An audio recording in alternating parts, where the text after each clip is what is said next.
Nevada Territory, spring of 1872, the sun had barely cleared the horizon when Kade Branson first heard her voice. He was riding the ridge above a narrow stretch of valley near Walker Lake, still damp from last night's thunderstorm. His horse, Dusty, slowed on instinct, ears twitching as the sound floated up from somewhere below. It was not a song meant for anyone in particular, or maybe it was carried on the breeze like a prayer. Kade slid from the saddle and stepped toward the edge, brushing aside a low-hanging pine branch. Down in the clearing, standing barefoot in the dew-wet grass, was a young woman in a faded blue dress, head tilted back, eyes closed. Her hair was a tumble of dark curls, and her voice, it made Kade feel like he had not heard music in years. He stood quiet, hat in hand, not wanting to interrupt. But she stopped suddenly and opened her eyes. Her gaze met his, startled at first, then calm. "You heard me," she said, like she already knew. Kade cleared his throat. "I did not mean to spy." "You were not spying," she said, lifting her chin. "You just found me." Then she smiled, soft, steady.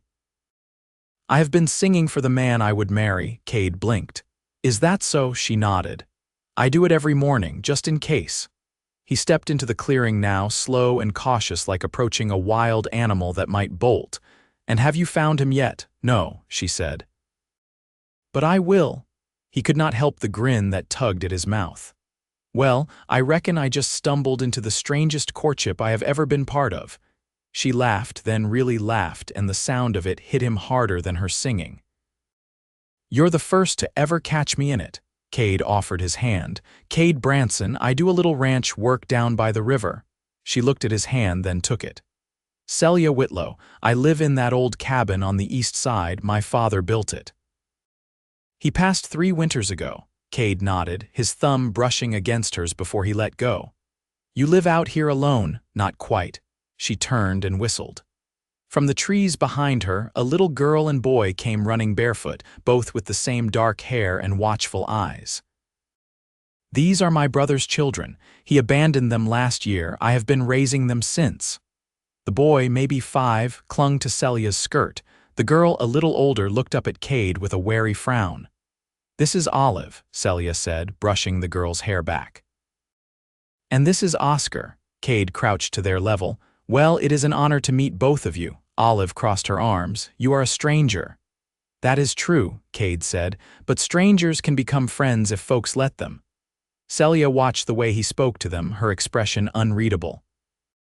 Oscar whispered something, then buried his face in Celia's dress again. "They are slow to trust," she said quietly, "but they are good-hearted." Kade stood. "I am not in any rush, Miss Whitlow. Just Celia," he smiled. "All right then."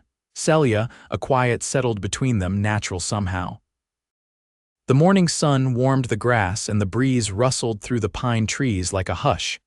Kade did not move. "You were riding somewhere," she said. "I was," Kade said, "but now I am not so sure where I was going." She tilted her head. "Would you like some coffee?"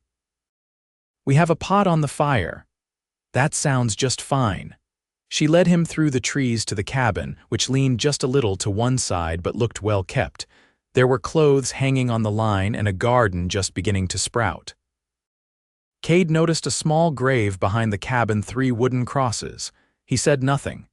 Inside, the children sat quietly at the table while Celia poured coffee into mismatched tin cups. She handed one to Kade. "Thank you," he said. She nodded. "You are welcome."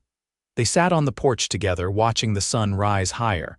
Her dress fluttered in the breeze, and her voice was quiet now. "You really sing every morning?" he asked. "Yes. For a man you have never met. I believe he will find me."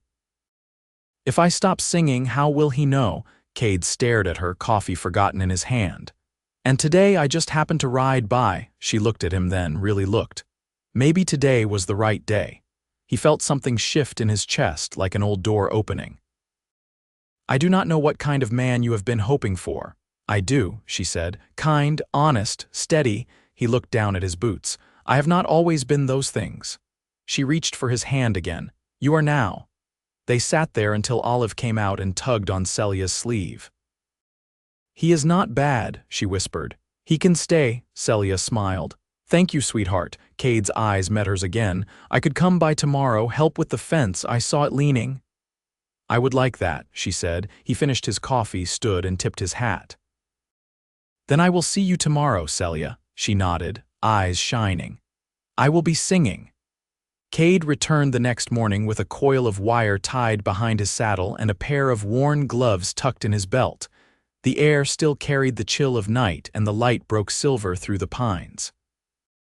When he reached the edge of the clearing, he saw the cabin door already open and smoke rising steady from the chimney. A red-tailed hawk circled above, silent. Oscar sat on the porch step, carving a stick with a careful frown. He looked up when Cade approached, but didn't speak. Cade dismounted and gave a small nod. Your aunt around? Oscar pointed toward the back of the cabin, then after a moment said, She's in the field, with Olive. Cade tied Dusty to the hitch rail and walked around the side. Beyond the garden patch, Celia knelt in the soil, sleeves rolled, hair tied back with a strip of muslin. Olive stood beside her, holding a folded sack. Morning, Cade said. Celia looked up, shielding her eyes with the back of her hand. You came. I said I would. She rose, brushing dirt from her palms. We're planting carrots. The soil's better this year. I brought the wire. Thought I'd start with the east fence. Olive handed her the sack and walked off toward the porch. Celia watched her go, then turned back. Her gaze lingered on the fence line where the posts leaned like tired men. I've tried to keep things mended, she said, but there's only so much two hands can do. I'll fix what I can. They walked together toward the tool shed. A low wind moved through the brush, stirring dry grass against their boots. You always work this early? Cade asked. Earlier most days. She handed him a pair of pliers from a nail hung beside the door. The light's kinder before noon. He glanced toward the hills. You've got good land here. I noticed the creek yesterday. Flows strong. It does. My father dammed part of it for irrigation. Still holds somehow. He studied the slope behind the cabin where a rough channel split off toward the garden. You built that gate yourself? Yes. He looked back at her. You're not afraid of hard things, are you? She leaned against the doorway, eyes steady. What choice do I have? He gave a short nod, then turned toward the fence. Most of the morning passed in quiet work. Cade drove new stakes into the rocky ground, the hammer's rhythm echoing down the valley. Celia remained near the cabin, hauling water and tending the beds. Now and again, Olive or Oscar walked out to watch him, saying nothing. Near midday, he paused to drink from his canteen. Celia came over with a tin plate wrapped in cloth. Cornbread and apples, she said. Not much else today. He took the plate and sat on an overturned bucket. Looks better than anything I've had in weeks. She sat on the ground beside him, knees drawn up. You said you worked down by the river with the Dunns? Used to. I left their outfit 3 months back. Why? He broke the cornbread in half. The foreman had a temper, took it out on the horses. She turned her face toward the wind. Good you left then. He chewed in silence for a moment. I've been drifting since, picking up work where I can. Mending fences, branding, cutting timber. She watched his profile. Looking for something? I was, he said. Not sure what anymore. She pulled a blade of grass between her fingers. I think most folks don't know what they're looking for until it walks right into them. He glanced sideways. You always speak that plain. I try to. He finished the last of the bread and set the plate down. Folks around here treat you all right. I keep to myself. It's easier that way, he nodded slowly. But lonely. She met his eyes. Sometimes? After a long pause, he said, You don't have to keep to yourself all the time. No, she said, her voice low, not all the time. Oscar called from the porch and Celia stood. I better see what he needs. Cade rose too. I'll finish the last stretch before the sun drops. She touched his arm lightly. Thank you. He watched her walk back to the cabin, her steps unhurried. Then he picked up the pliers and went back to work, the wire singing tight beneath his hands. By late afternoon, the fence stood straight along the eastern edge, fastened with fresh wire and braced against the slope. Cade dusted off his hands and leaned on the top rail, looking toward the cottonwoods by the creek, their new leaves trembling in the wind. The work had left a dull ache in his shoulders, but it was the good sort, the kind that came from doing something that mattered. A soft clatter drew his attention. Celia was coming down from the cabin with a wooden box tucked under her arm. She stopped a few paces away, setting it in the grass. "I thought you might want to see what we've got planted," she said. "You'll know what's coming up when you help us weed." He crouched beside her as she opened the lid. Inside were folded pages, each marked with careful inked notes and small pressed seeds pinned beside them. She lifted one, held it to the light. "These are red onions, came from my mother's garden before she passed. I've kept them going every year since." He studied the writing. "You've got a hand steadier than mine. I had to learn. The county man won't give you seed credit unless you can prove what you've grown." Kade sat back on his heels. "You've been dealing with the county twice a year. They sent a man out last June. He said we'd lose the land if we couldn't show harvest by fall." He frowned. "Did they help?" "No. Just made a note in his ledger and rode off." He looked toward the garden beds. "You've been carrying all of this." She nodded once. "I don't mention it much. Most folks around here don't ask." He reached into the box and turned over another paper. "You ever think about leaving this place?" "I did. Once." She folded her hands in her lap.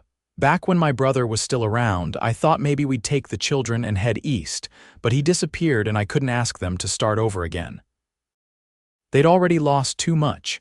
Kade let the silence stretch. The wind shifted and the smell of earth and pine sap drifted over from the trees. "You want to keep this land," he said. "I do. It's the only home they've got left. They've got more than the land now." She looked at him sideways. "Do they? They've got you. That counts." Her eyes softened and she reached into the box again, pulling out a folded scrap of calico. Inside was a small iron key. "This was my father's," she said. "He kept it in his boot every day he went out.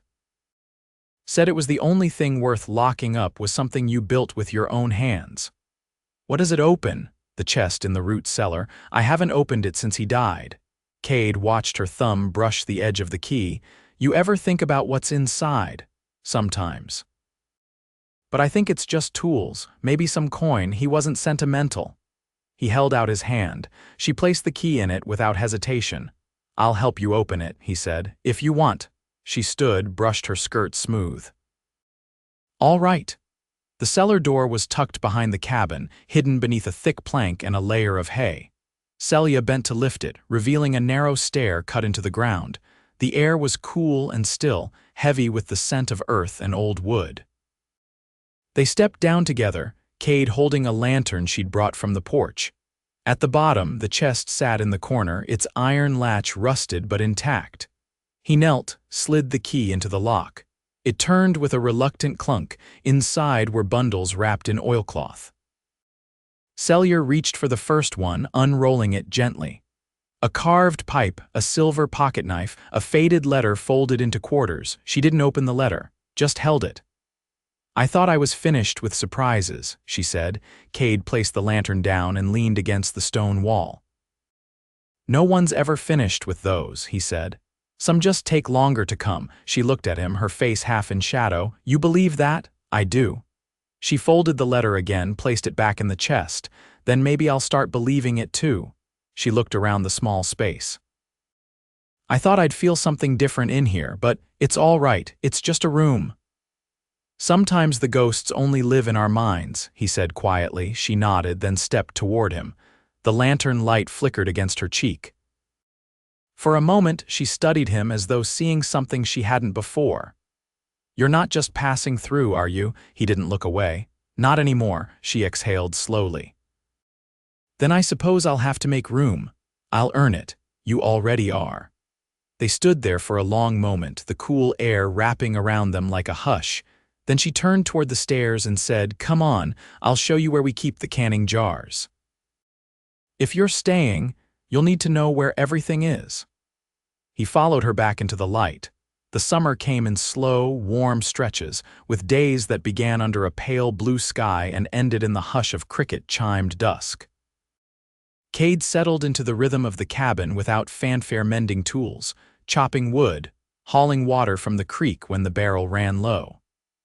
He never asked Celia for a place, and she never offered one outright, but his presence wound itself into the shape of their days like it had always belonged. One evening, after the children had gone to sleep, Celia stepped out onto the porch holding a tin lantern. The flame inside flickered soft against the wood. Kade was seated near the edge, whittling a length of cedar into something not yet clear.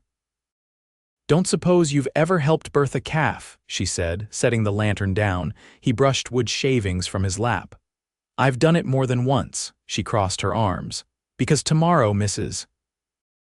Emery's heifer is due and her husband's laid up with a busted leg. I'll ride over at first light." She turned toward the dark stretch of meadow where the trees gave way to open land. "They've been good to us. Brought sugar last Christmas even after Tom left." Kade set down the cedar. "How far is their place?" 4 miles east, past the ridge with the wind-warped pine. He nodded and leaned back against the post. "You trust them?" "I do." He studied her silhouette in the lantern's glow. "You always speak easy about who you trust." "Like it costs nothing." Her gaze didn't leave the trees. "It costs plenty. I just got tired of paying in silence." Kade rested his arms across his knees. "You ever think of leaving Nevada?" "I thought about San Juan long ago. My mother had family there." "Why didn't you go?" "I sent a letter. It came back unopened. By then, the children needed me more than I needed a fresh start." He said nothing for a while. The night settled like a quilt across the valley, quiet and deep. "You could go now," he said at last, "if you wanted. And leave this." She turned toward him now. "The land's not perfect, but it's mine. And the children, this is the only place they've ever belonged." He nodded. "Then you stay. I wasn't saying you shouldn't." She sank to the porch beside him, the boards cool beneath her skirt. "I know." They sat in silence. A coyote cried out in the distance, a lonely, high sound that faded fast. "What happened to your mother?" he asked quietly. "Fever. Took her in a week. I was 17, Kade's voice lowered. "I never knew mine. My father was a trail driver. Left me with his sister in Arizona when I was 5. You went back. Tried to find him when I was grown. He died in Lubbock 2 years before I got there." Celia leaned her head against the post behind her, fingers curled in her lap. "Seems like everyone we love disappears before we're ready." He looked at her then. "You haven't." She didn't answer right away. Then, "No, I haven't." The lantern flickered once, then steadied. A breeze stirred the hem of her dress. "Olive asked today if we're kin," she said. Kade raised an eyebrow. "What you tell her?" I said not yet. His breath caught. "And you want to be?" She turned to him. "I've been singing every morning for the man I'd marry, you know that." He swallowed. "And me, you're the only one who ever heard." His hand found hers, their fingers fitting together without ceremony. "You sure?" he asked, voice barely above the wind. "I've been sure since the fence line," she said. "I just needed to see if you'd stay." He brought her hand to his lips, kissed the back of it like it was something sacred. "I'm not leaving, Celia." She smiled then, not wide or loud, just a quiet thing that felt like morning after a long storm. "Then I suppose," she said, "you better help Olive build that chicken coop she keeps asking for." Kade laughed, full and warm. "Guess I'm part of the family now." "You are," she said simply. "And you always will be." The lantern burned low beside them, but neither noticed. The night stretched on, and for the first time in years, neither of them imagined being anywhere else. By midsummer, the garden yielded squash heavy as stones and rows of beans that climbed the trellis like they had something urgent to say. Kade built a henhouse from pine slats he salvaged near the old Emery barn, and Olive painted it with a brush too wide for her small hands, leaving streaks of blue that shimmered in the sun. Oscar followed him everywhere now, carrying nails in a coffee tin and asking questions without end. One morning, Celia found Kade in the clearing beyond the shed, running a hand along a piece of cedar he'd sawn clean. He didn't hear her at first, too focused on the smooth grain beneath his palm. "You always start something before breakfast?" she asked, crossing her arms. "Couldn't sleep," he said, brushing sawdust from his shirt. "Figured I'd do something useful." She stepped closer. What's it going to be? He hesitated, then bent to lift something from the grass. A cradle half-built, the frame sturdy and curved like a canoe turned on its back. Her breath caught, but she didn't speak at once. "I thought maybe," he said slowly, "if you wanted more than just me around here, we might build something of our own." Celia reached out, running her fingers along the edge of the wood. "You always decide things like this without asking." He met her eyes, steady. "I'm asking now." She took the cradle from his hands and set it gently on the porch, then turned toward him. "You mean it? I want all of it. You, the children." "More if we're given the chance." Her voice trembled, but she didn't look away. "You'd raise them like your own. They already are." She stood there, lips parted, eyes full. "Then you better speak to Reverend Collier before the blackberries come in. He books up fast when the weather's warm." Kade took off his hat, stepped closer, and kissed her like he'd been waiting all his life to do it right. She leaned into him, her hands finding the back of his neck, and the morning stretched wide around them, full of wind and cedar and the quiet certainty that nothing had been wasted. They married beneath the stand of cottonwoods by the creek, with Olive holding the wildflowers and Oscar tugging at his too big vest. Reverend Collier read the words with a voice like gravel and honey, and Kade held Celia's hand like it anchored him to the earth. Afterward, neighbors came with corn pudding and jars of cider, and someone brought a fiddle. Celia laughed more than she had in years, and Kade never strayed far from her side, his hand at her back, his eyes always finding hers. That night, after the children had fallen asleep on quilts at the edge of the porch, Kade carried Celia down the path to the cabin. She didn't protest, just laid her head against his shoulder and listened to the sound of his boots on the earth. Inside, he set her down and lit the single oil lamp, the room glowing soft around them.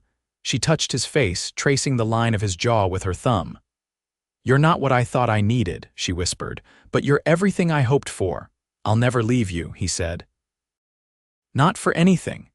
Years passed, marked by the rhythm of seasons and the quiet growth of things tended with care. The land held, and the children grew tall and sure-footed.